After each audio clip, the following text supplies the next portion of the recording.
Salawat. We'd now like to start the program with a recitation of Quran. Let's welcome Salaat ala Muhammad wa ala Muhammad.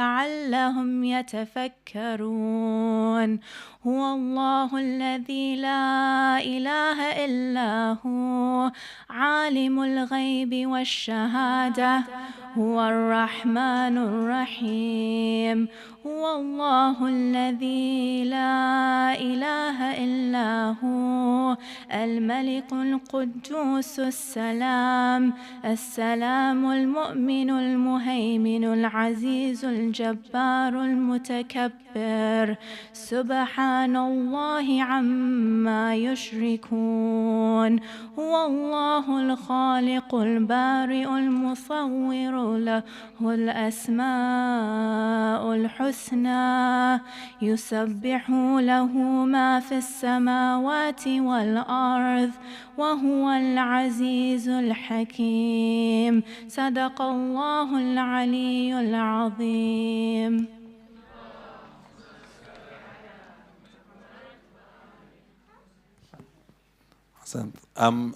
Thank you very much. And today we're going to we'll start the main program, which is a talk by Sahar Mulji, who'll be speaking on Inside the Life of an MP, My Week with Naz Shah. Let's welcome Salaat ala Muhammad wa ala Muhammad.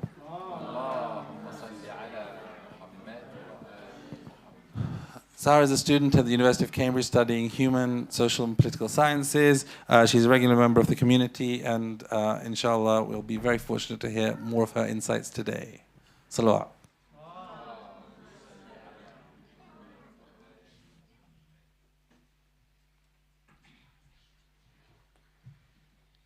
Assalamu alaikum wa rahmatullahi wa barakatuh. So I'd just like to first of all say thank you to Uncle Miqdad for asking me to speak, and I really hope I'll be able to give some interesting insight about my experience working inside the parliamentary office. I also wanted to say thank you to Miqdad because he's the one who introduced me to Naz. I've kind of realised that Miqdad knows everyone, which was very helpful in this case. I've been interested in politics for a number of years now, and I've always wanted to know what it would be like to be at the heart of it, so I was really grateful for this opportunity. So I first wanted to start off with a bit of background on who Naz is. She has quite a heart-wrenching backstory. Her dad left her family when she was just 5 years old, and so she was raised in poverty by a single parent, and her mother had a number of abusive partners.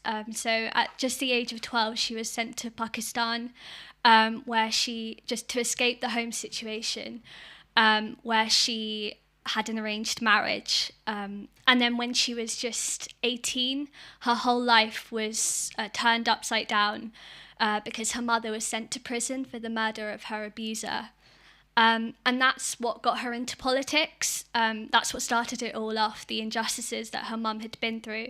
And so she worked hard with domestic violence charities such as Southall Black Sisters, and she campaigned tirelessly for her mother's release.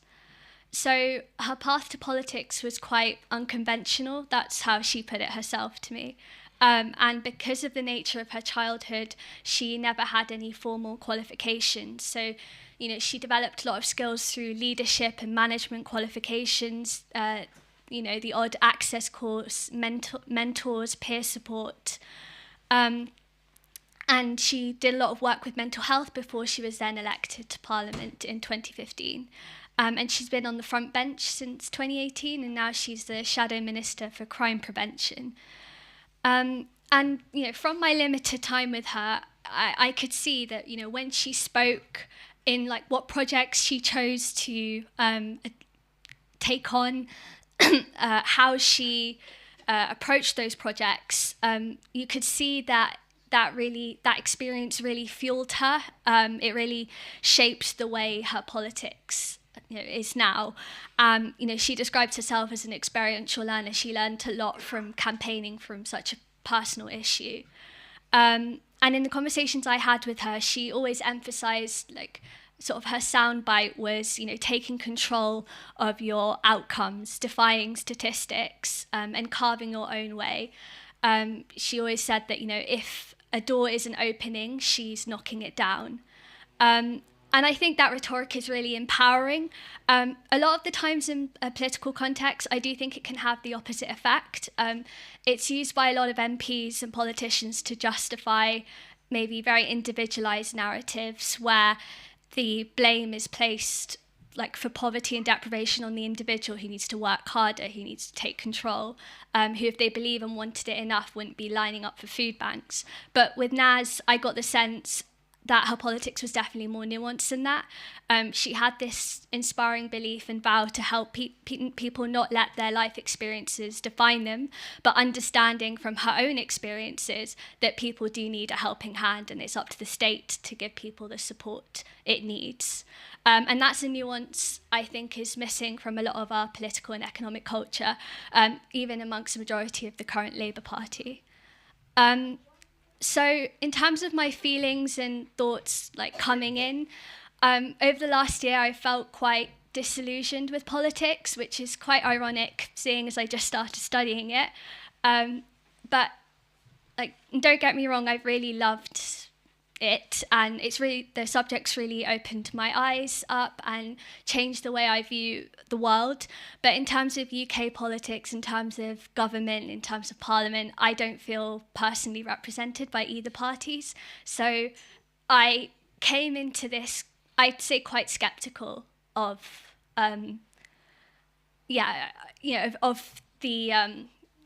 politics and of parliament in general. So just moving on to what exactly I did. When I got there, I first had a tour of Parliament. It was a lot smaller than I expected. I'd never been before. And it was recess period, so it was quite quiet.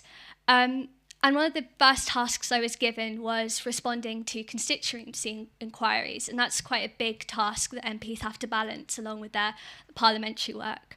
And there were a range of inquiries, but one really stuck out to me. It was a BT and Openreach worker calling on Naz to support the strikes that had just started then, and these were strikes due to real-time pay cuts. And I found this really difficult because I had to consult this briefing, which was written by Angela Rayner on Labour's official position on the strikes. And then also trying to address the concerns of the constituent. And I'll be honest, it felt a bit unethical. I think Labour's position wasn't much of a position. They had a very fluffy, we support the workers' right to strike, to improve pay, and things like we understand the strength of feeling amongst BT workers. But very much, I think, both sides the issue, and Starmer has banned frontbenchers from actually going to the picket lines and publicly supporting the strikes. And Starmer recently sacked Front Row Minister Sam Tarry for doing so.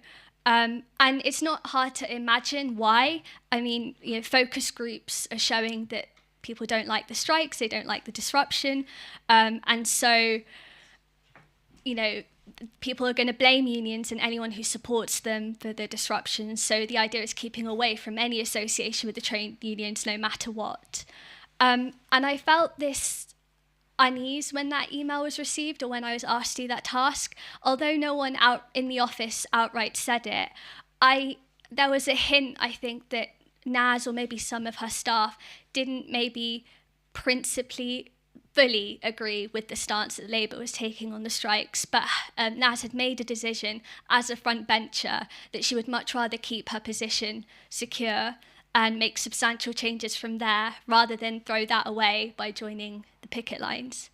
And I guess I'd say almost daily, I had a conversation with one of Naz's team members about this principles versus pragmatism, about why they decided to take the parliamentary route as opposed to maybe a more activist, sort of working outside the establishment.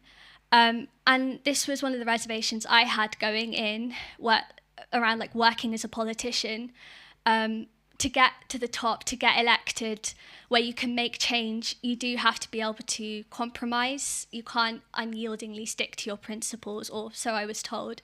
And that's why I feel like politicians are quite shifty, and maybe a lot of them are unlikable. And so, you know, there was a particular member of staff who mentioned that he used to be a supporter of Jeremy Corbyn, but, you know, says that, you know, where is Corbyn now? He's got no authority, no credibility. This was his view. And that we need to make sure we have a seat on the table, and that's the way to make the most change and actually make a difference to people's lives. And that he sees young people wasting their potential trying to work outside of the system. And I feel like it is a conflict that exists in a lot of people that go into politics. I think young people, especially now, I think are always dismissed for having those ideals. You know, you're called hopelessly naive, or you want free stuff, etc. And I'm not putting all young people in a box, but I think as a group we are more left-leaning. And I'd say I joined the Labour Party under Corbyn, and I think I think I felt listened to then. I think for once it felt like some of those ideals that I had were maybe, it felt like, I'm not saying it was, but, you know, politically and plausibly possible. And, you know, I use the word principles neutrally. Principles exist on the right and the left, but, you know, with free market principles advocated by Thatcher, you know, they're accepted because the media establishment think they're okay. You know, Corbyn was crucified by the media because his values and principles actively threatened our capitalist society. And I think the ultimate question for me taking away from those conversations was, you know, when you're considering what pathway to take, what career to take, of course, finance and lifestyle are all very important factors, but I think my parents have drummed it in me, my faith as well, is, you know, we need to consider how best we can use the opportunities and the skills we've been given, or Allah has given us, to help others to make a difference, just as the Ahl Bayt did. And so, you know, the message I got was things like protest and social movements, you know, as much as they're a valid part of our democracy, they can have, you know, they can have huge power. You know, I was told, you know, do you go to a protest because that's actually going to make a difference, or is it because it makes you feel a bit better because you're actually doing something? Is it all talk, and are you actually making change in that pathway? And it's true. I mean, Alhamdulillah, I got an insight into some of the amazing work that Naz, as an MP working within the system, is able to do. So one of the other things I was given the opportunity to do was conduct some research and write up a briefing on mental health and psychological support for refugees and asylum seekers. And that's an issue I'm quite passionate about. At university, I've got involved with a charity called Freedom from Torture, which fundraisers for this particular issue and campaigns for the rights of asylum seekers. And so getting the chance to write a report that inshallah will be used by some Labour MPs in a debate that's coming up in Parliament was amazing. And so I looked at the waiting times, long waiting times for asylum decisions, the lack of financial support, poor housing provisions, poor interview conduct, the Rwanda policy, of course, lack of time limits on immigration detention centres. And I learned how these policy briefings are structured so that MPs can use these to make up speeches on the spot, also intervene and critique and ask questions to the government within the context of a parliamentary debate. And so it was an amazing opportunity. I got the chance to lay out all the facts, all the research that I had done prior, and everything I wanted the government to do on this issue, and the exact policies I thought were required. And that's the direct access to Parliament, to the House of Commons, that campaign groups and social movements have to lobby extremely hard for years. It's a slow process. And so there's no doubt that working in a parliamentary office, particularly as an MP, you hold a lot of power and influence to make changes. But that being said, you're working within a flawed system. You know, you have to make compromises. Politics gets in the way. You have to consider elections and public mood.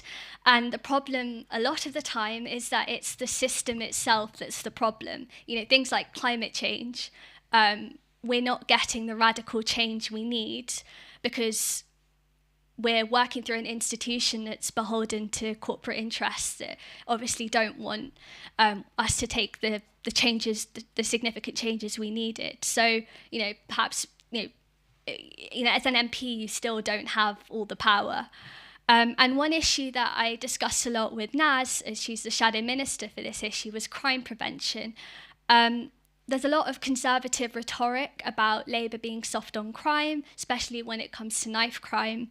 And Naz spoke a lot about trying to shift the focus to community-led, rehabilitation-focused responses, like poverty prevention, social care provision. And these are factors that are going to reduce knife crime by much more significant amount than longer prison sentences. But the problem is that these policies are politically difficult to promote because anything that appears less harsh on the perpetrators isn't going to be very popular. So that's an issue where the politics itself will get in the way of actually trying to solve an issue. Another example is I was given the opportunity to write and submit written questions and oral questions to the government. So these are ways of holding the government to account. You MPs can ask these questions about any policy area, and the government has to reply within a few days. And when I was So I wrote questions on like food banks and food waste, sexual harassment as a criminal offence, which is a campaign that Naz is quite involved in, and the cladding and Grenfell Tower. But when I was asking for advice as to how to best word these questions to best hold the government to account, I was told it's not so much about critiquing the government or getting information, which is what it is on paper. It's more about tripping them up. So you have to ask a question in a specific way to get them to contradict something that they've already said, not actually to get the information. So it was all framed to me as a bit of a game. And so it made me think. We see in Parliament, in PMQs, shouting matches riddled with cheap party political point scoring.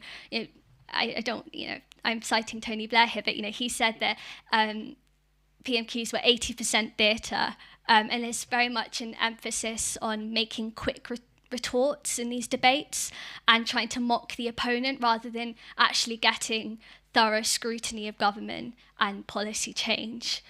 And so I guess that led me to reflect on, motivation. Why do MPs go into politics? And I got the sense from my time with Naz that, for her personal experience fueled her. She genuinely cares and wants to do the best by the people of Bradford. She has, I think, a really key sense of justice. But for the most part, our system of government appears to reward those who engage with sleaze, who lie and cheat.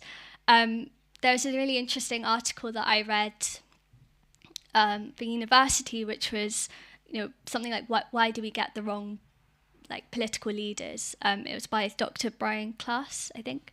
And he cites a number of factors, including the fact that power is very attractive to corruptible people, and that the worst kind of people get drawn into gaining authority over others. And also that power tends to corrupt. But most significantly, we as the electorate, for some reason, give power to the wrong people for the wrong reasons. And Naz, she describes how she fell into it. She wasn't actively seeking it out, but she was passionate about a cause that was extremely personal to her, and so she worked really hard to campaign for it, and she built up her leadership skills that way. And so I guess maybe we need to change the way we get our politicians. Perhaps political parties need to seek community leaders who've actually proven the ability to act with integrity, rather than letting people come to them and select themselves, or better yet, recruiting people who see power as a burden rather than as their calling. And so with Naz, she reiterated again and again that she'd never had imposter syndrome. She felt like she'd earned her place. Through the election, she'd earned the trust of her constituents. But what did daunt her was the level of responsibility that she was undertaking, having to represent her constituents. She described it as the burden of leadership. And that's an attitude that I don't think too few MPs and our politicians have. And so another big thing that I was asked to do was writing articles for the local newspaper. So this is a key way that MPs are able to engage with their constituents, to address their concerns and show them that they're actively working. And so this particular article I was asked to write was on the Transport Select Committee report on the HS2, the big railway line, which is being built in the north. What had happened was that the government had promised to build a train station in Bradford, Naz's constituency, and had now gone against that promise. And this select committee report, this report published by Parliament, was basically having a go at the government, saying that this was a missed opportunity and that they can't be said to be truly levelling up if they're not going back on their promise.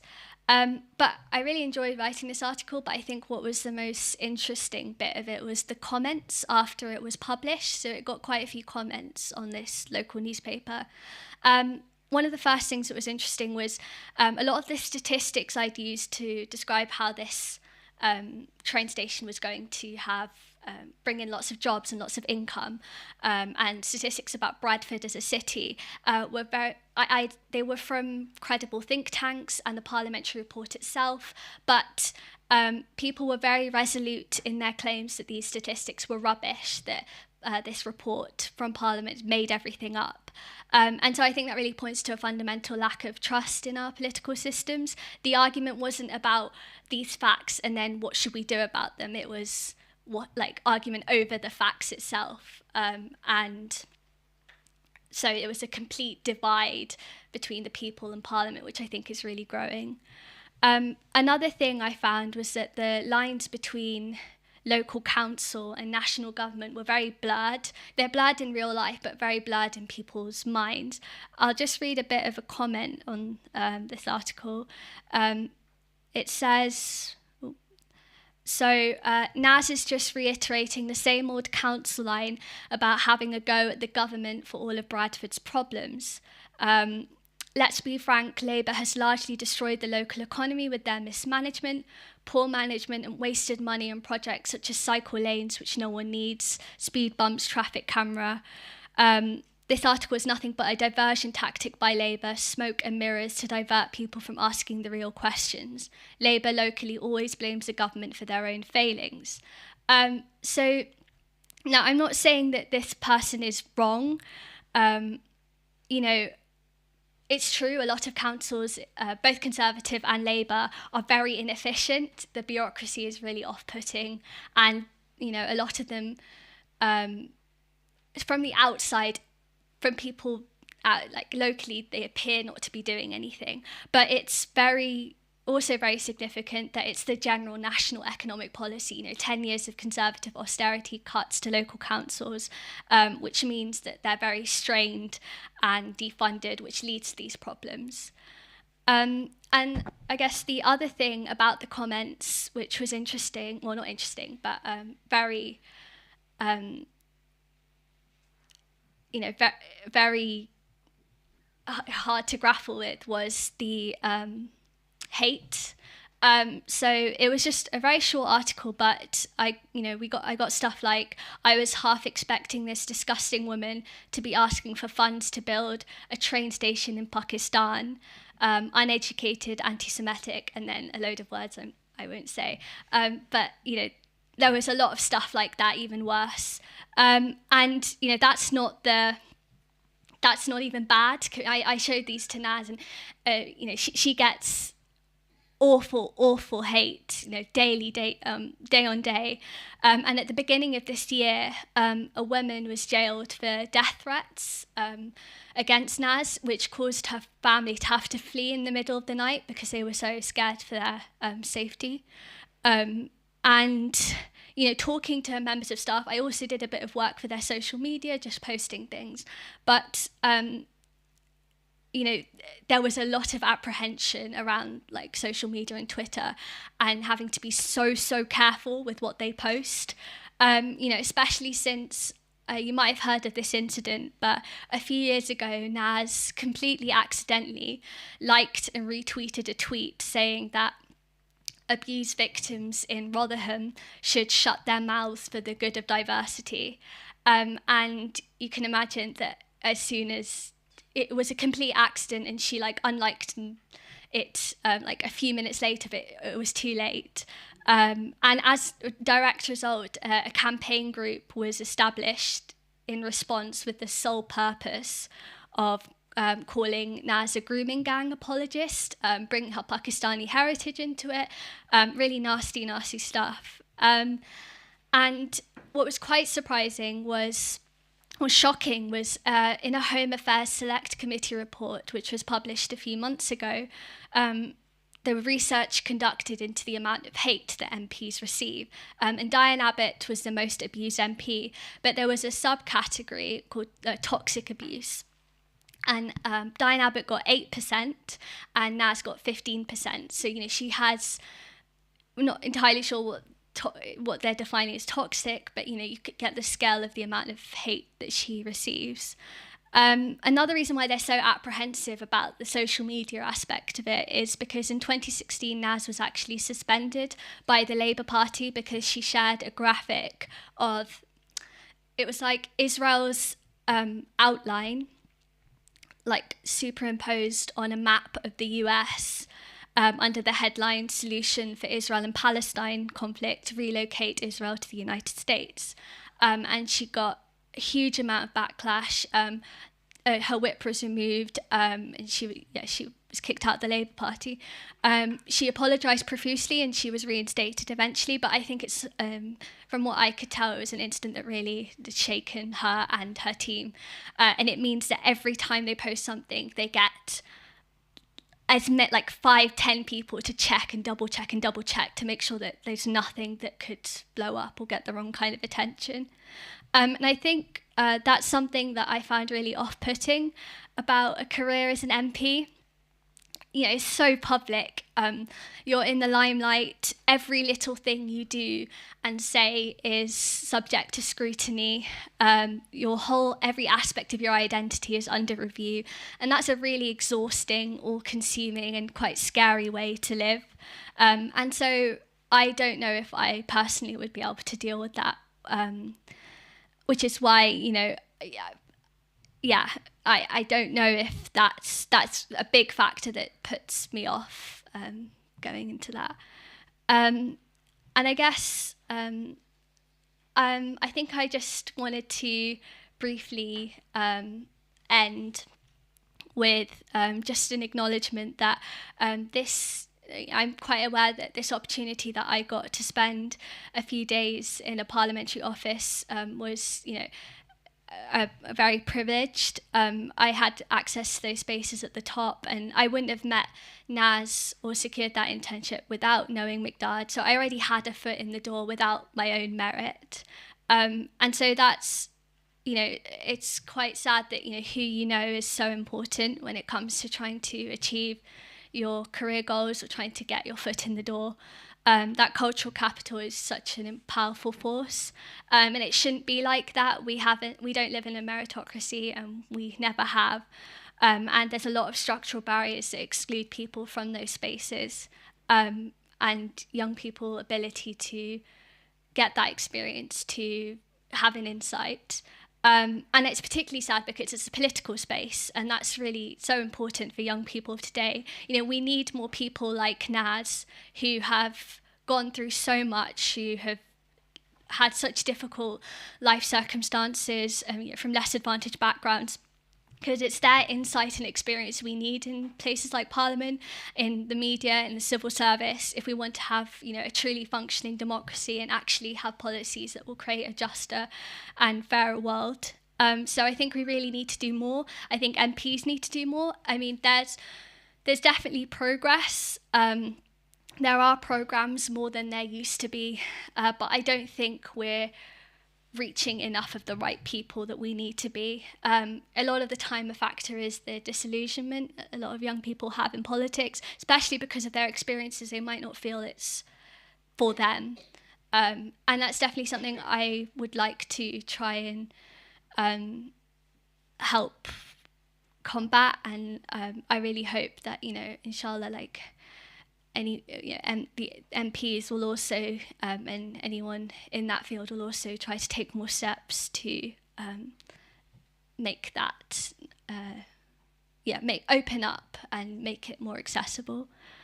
So thank you so much for listening, and salawat.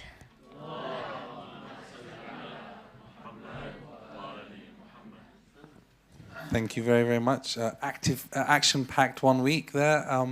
So, any questions?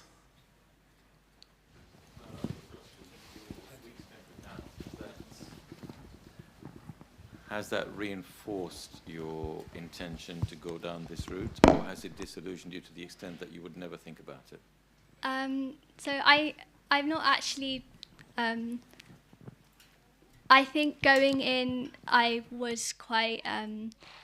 I didn't really want to be an MP as such, and I think that stayed the same. As much as I can appreciate the hard work that it takes and the amount of power and influence that you do have to make a difference. I think personally, especially with the abuse and it being really public, I think I could still make the same amount of change or pursue something that I was passionate about, maybe in a role that's not so much in the limelight. I did enjoy working under Naz. I found that quite very interesting. I was able to, I've been considering things like the civil service, but I found being politically neutral quite difficult. Whereas with this, I was able to research about policies, present ideas and stuff, but in a way that I could still critique the government and, have a bit of a go and voice my opinion. So it's definitely something that I might consider working maybe within the Labour Party at some point, or with it under an MP. But I'm still at a point where I'm not quite sure whether I'll even go into politics. I'm still considering things like law as also an option. But yeah. Thank you. Sahar, thank you very much. I'm glad that you had a 1 week baptism of fire. So to get to grips with some of these dilemmas, which I'm sure a lot of young people have in their own minds. Yeah, they don't see it on the cold face, but they have those. The question now is what to do about it, right? So there are 3 or 4 pathways, and I just want you to tell us what you think about those. One is obviously going through this route, going to assist an MP and slowly working yourself up to either becoming an MP or an advisor to an MP, who then becomes minister and you become advisor to minister and so on and so forth, and on that route. Yeah, so you have a consistent power behind the scenes. Or going into a think tank. Once you understand what are the issues and trying to influence through the think tank, the thinking of the party or the group of the party or whatever. Like, you know, groups like Policy Exchange, they have a huge influence on the Conservative Party agenda. They are not MPs, they are not elected, but these people also go and announce some of their main policies at their forums and things at Policy Exchange or Institute of Economic Affairs or so on, right? So that's the other route. Or you could go and try to see if we can make an APPG, an all-party parliamentary group of like-minded MPs, and you could run it or encourage them to meet and organize the meetings and bring the agenda and so on. So you could bring, say, 10 MPs like Naz on a number of issues which they have a little bit of common, and you could drive the agenda. So you have 10 instead of 1 working for you. So really, it's a choice. I don't think, unfortunately, we'll find a very path with integrity and, youth time, idealism, or so on, yeah? We have to find a way to work it with integrity, of course. So I don't know what you think, which pathway will be more fruitful. I think I'm at a point where I'm not entirely sure. I think, inshallah, hopefully I'll be able to, get some more experience and work and get some advice from people. But I think that, I definitely think all those pathways have something different to contribute, and you can definitely get something out of, all of them. Particularly, I think, think tanks are, like you said, very, very powerful. Maybe, there's the ethical question, I guess, of whether they should be. They're unelected. They have a lot of power. That's probably, it varies in accordance to the amount of funds they get. But definitely, I think I did some experience with Chatham House, international relations, like political writer, and I found that really interesting. And I definitely think it is a way of getting the facts out, researching into a policy that you're really interested in, and trying to influence in that way. And there's with all those pathways that you said there, you're kind of working. You can work in and out the system. It's, you can sort of flood between things like think tanks and groups outside and parliamentary groups. You sort of flood between, there's not a single barrier where you're either in and out. And like you said, we do have to pursue these paths, but hopeful that we maintain a level of integrity doing that. Salam. Thank you so much for sharing your experience.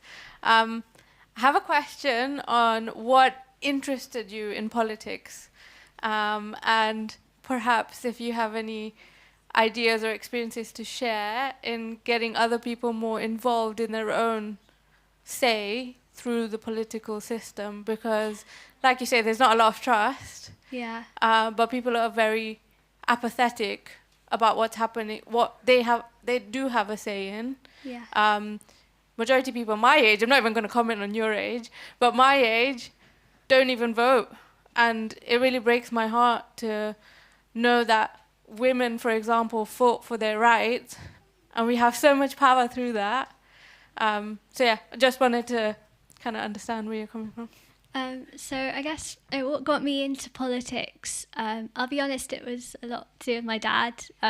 Like every night growing up, we'd watch the news like before bed, and that was like, so I was very much exposed to it from a young age. I also think a lot of it was, again, my dad's work with Sufra, that really got me very interested and passionate about a particular cause, and realised that politics was a way in which, you know, I could help the most vulnerable and the people that I was seeing my dad helping.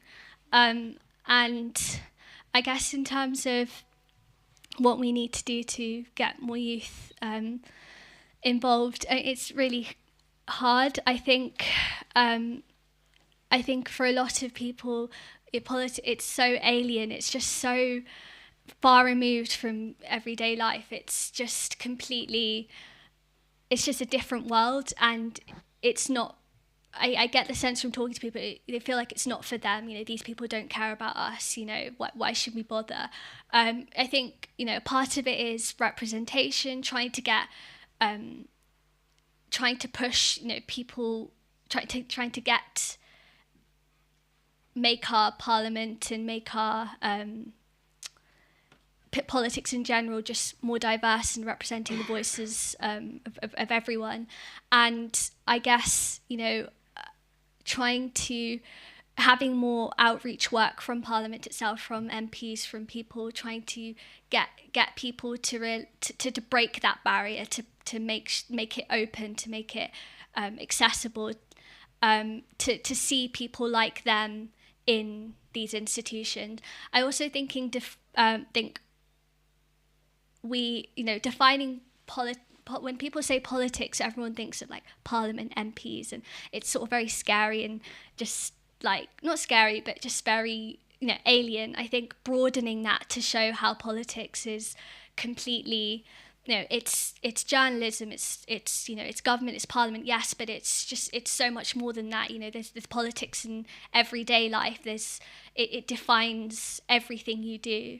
I think also I think the thing that gets people into politics is finding an issue that's really personal to them and something that they really care about, like beyond like general political squabbles and all this sort of discourse, something that they, you know, it could be animal rights, it could be, you know, food poverty, it could be, I don't know, you know, more, you know, the Palestine, or, you know, more international affairs, showing people how those issues that they really care about, that they have a voice, that they can go out and campaign and talk to people and protest, and that is open to them, that they have the power and the tools to be able to do that.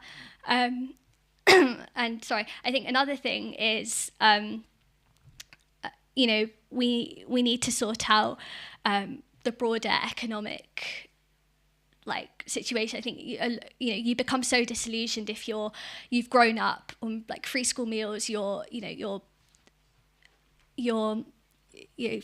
single mother or single parents, you're going to, you know, really bad school in a really deprived area, not being looked after, you're not being actually, all these factors. Of course someone is going to completely switch off from it all. So making sure our politicians are actually pursuing policies that are going to help the development of young people, the economic, mental health, whatever, that's the main thing. You know, if they can see that these people are actually doing things, if their life prospects are looking more their own, you know, of course then only then will they actually get involved, very understandably. But yeah.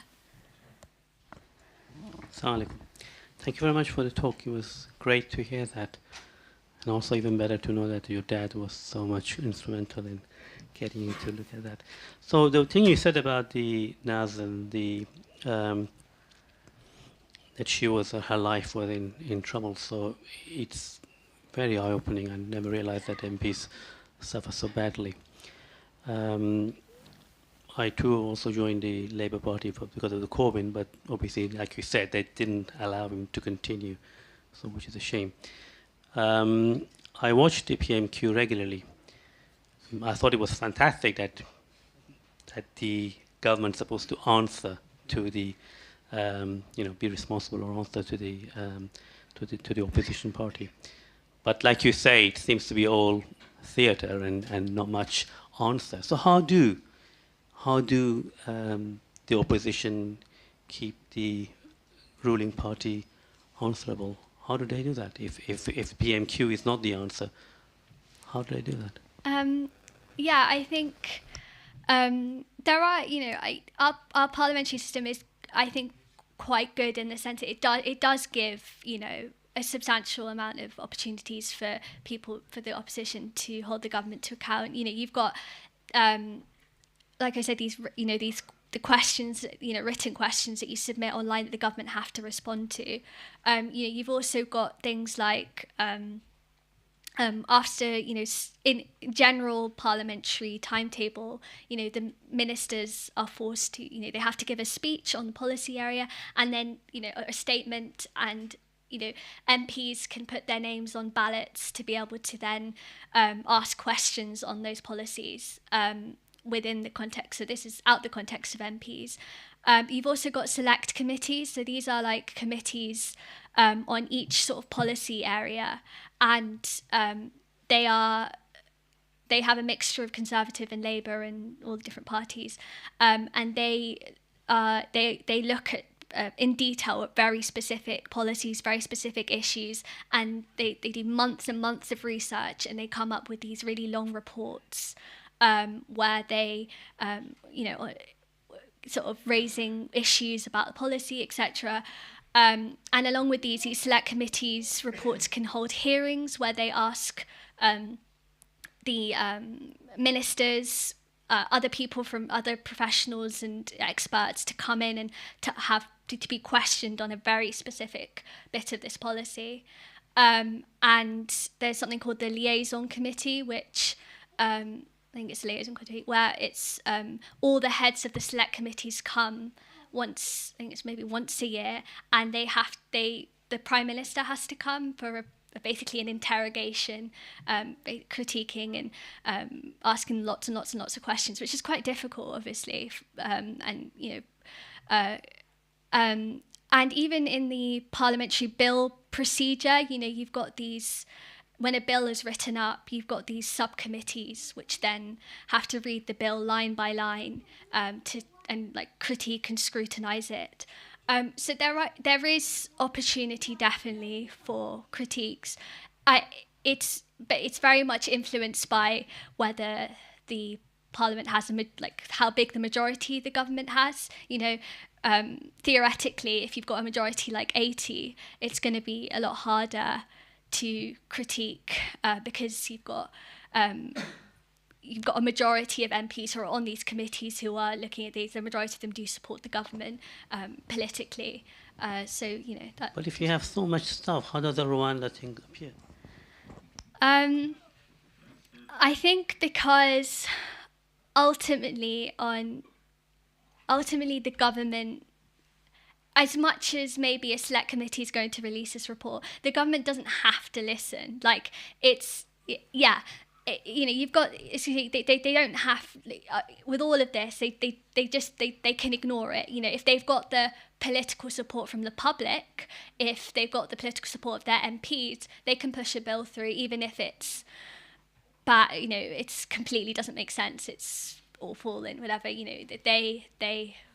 if they've got a majority, then that's it. Last two questions. Assalamu alaikum.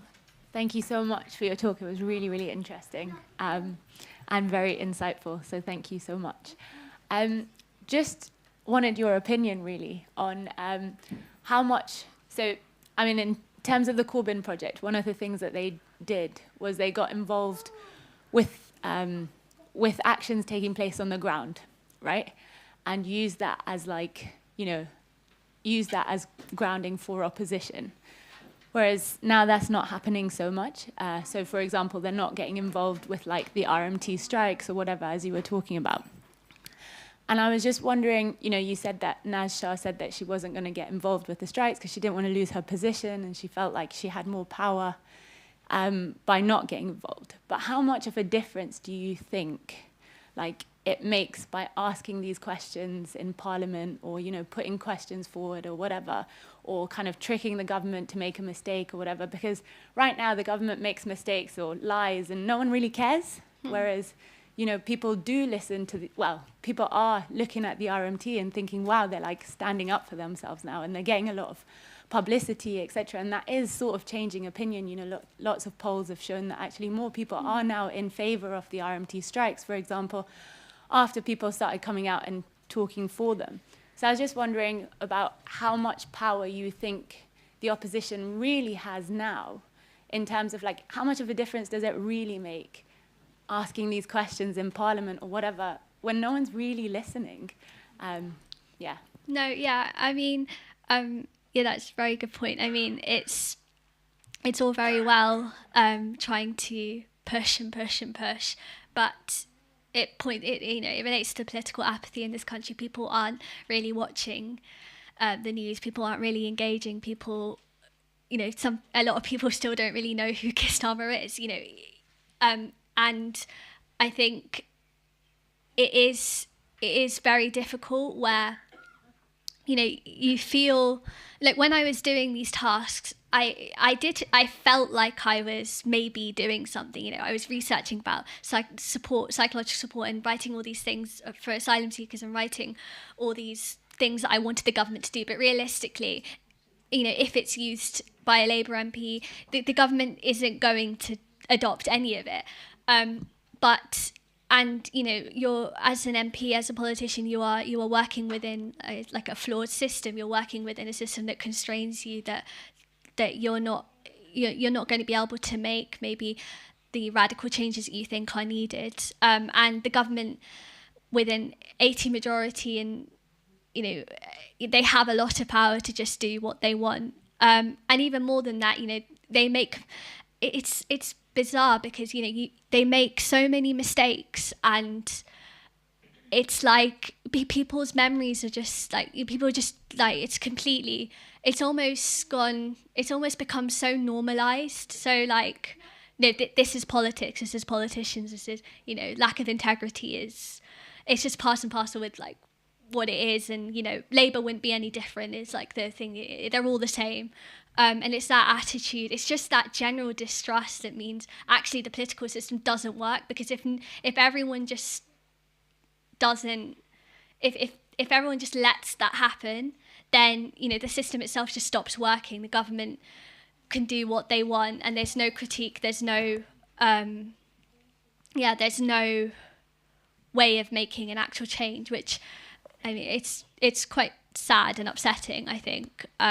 And it's a choice. You know, Naz made a choice that this was the way to do it, and I respect that, of course. But you know, it's what she's good at. She is good at being an MP. You know, but you know, I don't think people should be condemned or sort of looked down on if they are skeptical of that, if they would rather take the different path. You know, there's a lot of high and mighty sort of, you can only go do politics if you go through that system. You know, there's a variety of people in this world, and a variety of people are going to do different things depending on their strengths and what they think, and we need all of these people to hopefully create a better political system. Last question. So thanks so much for a really interesting conversation. Just on the kind of basis of what you were just discussing to Mariam's question. So some MPs have recently lost their life trying to do their job, but generally, including people like me, generally think, oh, a lot of them are useless and they're all in it for the money or for the power. So what is causing all this apathy in society about MPs and politics?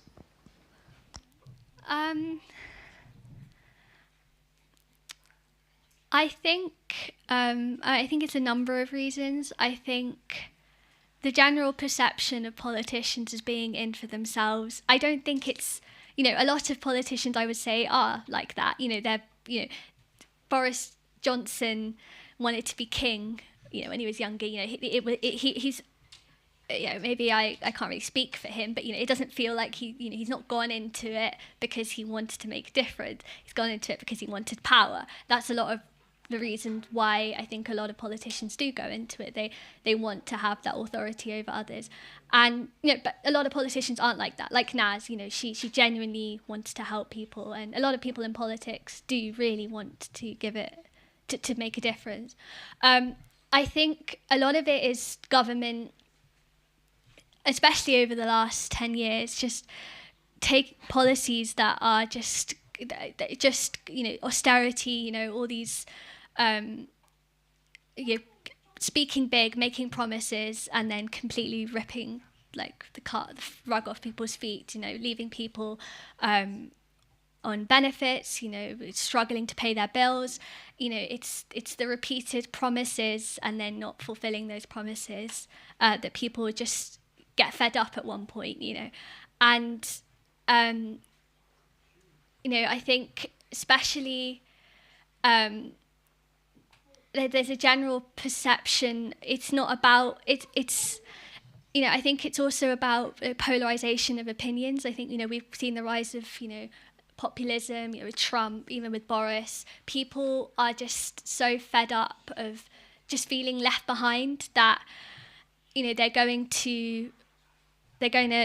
sort of grabbing onto, you know, popular policies of big figureheads who give them some sort of security and, you know, through quite exclusionary narratives, whether that be anti-immigration, etc.